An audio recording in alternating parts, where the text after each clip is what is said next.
दोस्तों, क्या आप जानते हैं कि क्या होता है एपिस्टोलरी ज्यूरिसडिक्शन? आपने सुप्रीम कोर्ट के original jurisdiction, appellate jurisdiction, advisory jurisdiction के बारे में तो सुना होगा, पर कभी भी आपने एपिस्टोलरी ज्यूरिसडिक्शन के बारे में नहीं सुना होगा। आइए मैं बहुत आसान शब्दों में आपको बताता हूं कि क्या होता है epistolary jurisdiction.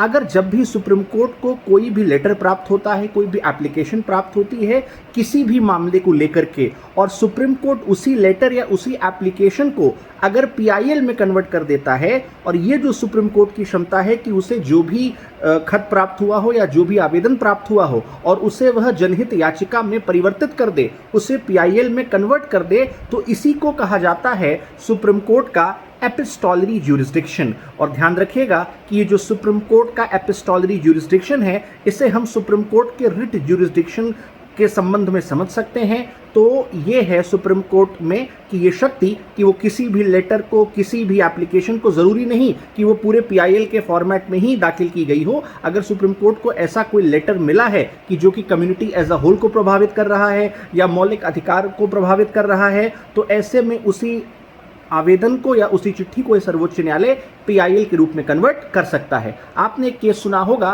Sunil Batra versus Delhi administration, जिसमें सुनील बत्रा नाम का जो व्यक्ति था, जो कि एक कन्विक्ट था, एक मामले में उसे सजा याफ्ता था, उसे सजा दी जा चुकी थी, और उन्हीं के द्वारा चिट्ठी लिखी जाती है सुप्रीम कोर्ट को कि जो प्रिजनर्स रह रहे हैं जेलों में, उनकी दशा बड़ी खराब है। तो उन्होंने जेल से सुप्रीम कोर्ट को चिट्ठी लिखी थी। इसके बाद सुप्रीम कोर्ट ने इस मामले में संज्ञान लेते हुए ये कहा था कि जेल में जितने भी प्रिजनर्स हैं उनका विशेष ध्यान रखा जाना चाहिए और उन्हें कम से कम बुनियादी सुविधाएं दी जानी चाहिए। तो ये था एपिस्टोलरी ज्यूरिसडिक्शन। तो ऐसे ही तमाम अपडेट्स के लिए, तमाम लीगल अपडेट्स के लिए आप फॉलो करते रहें वैग ICS लॉ।